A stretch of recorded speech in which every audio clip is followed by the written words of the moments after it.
A coffee farmer's life is one that only a few of us will ever know. But for the Morimoto family, coffee farming is a life they've known for a long time. While most of us are out fighting the morning traffic to work, father and son walk to work, to their backyard, where they produce 15 acres of some of the most prime coffee Kona has to offer. Mr. Miyoshi Morimoto has put about 53 years of his life into this land, and he has endured the struggles of coffee farming. Before this, hard to find labor. Only family picking, mostly. Very hard. And those days, no more cars, only donkey. I pack 3 bags on a donkey. I carry on my back 4 bags coming to the mill. And come to the mill, you have to go up 5-6 steps. Carry over. Oh, really? Then it's hard life I passed through. But as a youngster, he had other aspirations. I want to be a businessman, so I work Kona bakery for a couple of months. Wake up from 12 o'clock and afternoon 6 o'clock. Long hours I used to work. Those days was only $25 1 month. Which back then was considered a lot of money, but eventually coffee won out and he's been a farmer ever since, and very grateful for the help he's had along the way. My employee, one of the guy, as you folks read that one guy stay our house about 40 years. The rest, some are 5 years, or 3 years, or 2 years. They are all good workers. I'm very glad. They all work together. Rain or shine, they work. My policy is teamwork makes the hard job easier. And part of that team is his son Henry, who chose to live with his father and carry on the Morimoto tradition.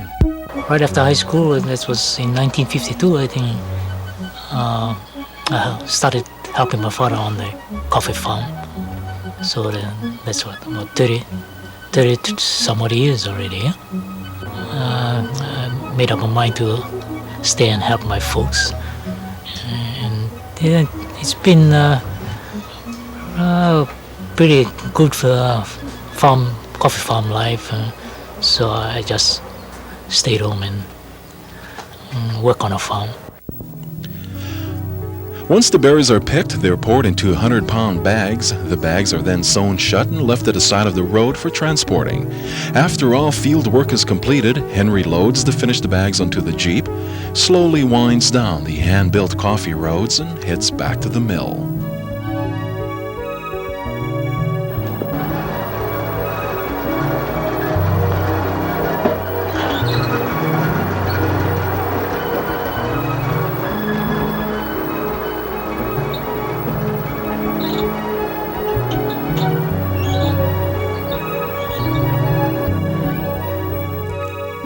Under Miyoshi's watchful eye, the bags are brought here to be unloaded and made ready for the pulping machines.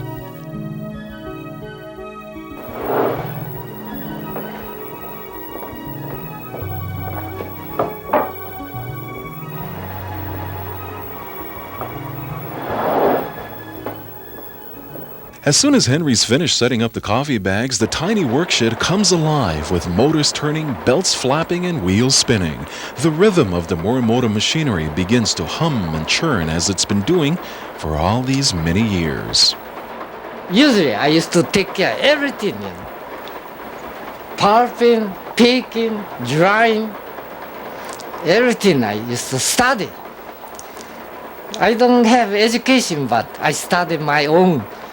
And at the same time, I go down to the mill, processing mill. I look other guys' coffee. What kind of coffee they producing? I compare every time. That means I study.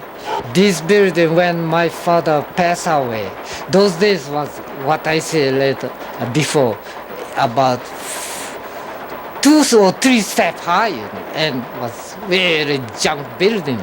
So I studied this building 3 years. The place where the sun coming up coffee season different, the place where sun come up. I started 3 years. I make my own blueprint. Then I bring to the carpenter, contractor, do exactly what I say. He look and he say, okay, I do it. Yes, this building now. 35 years now, never repair nothing. After the berries are left to soak overnight, Mr. Miyoshi gets knee-deep into his work and begins the final rinsing process. Today's farmers can expect to receive over $3 per pound of parchment, but back in the old days, prices were not so fruitful. All days, well, all kind prices. 4 cents and a half as the lowest. Sometimes go up 5 cents, 6 cents, 10 cents. Go down again 8 cents, 12 cents, 15 cents. Come down again 10 cents. All was up and down. And those days, these coffee mirrors, they don't know they don't know the world market price. They put only their price. They don't know what's going on. Before the war was always up and down, up and down, up and down. But after the war, the coffee price usually coming up. Yeah. Then today what?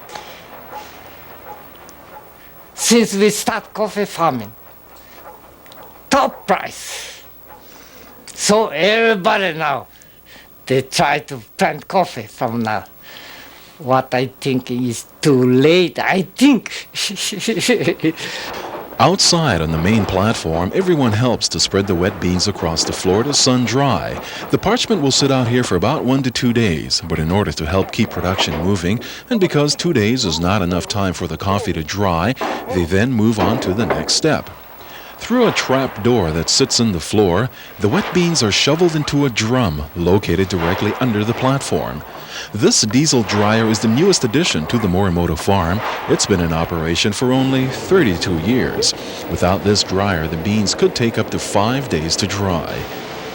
The machine rotates continuously for 18 hours, holding 650 pounds of coffee at 150 degrees. This is the final stage of coffee production. The dried beans are now funneled into 80-pound bags, ready to be sold. From here, it's back to the fields again, where the process starts all over. And you know, Mr. Morimoto wouldn't have it any other way. No, strictly on coffee business until I die.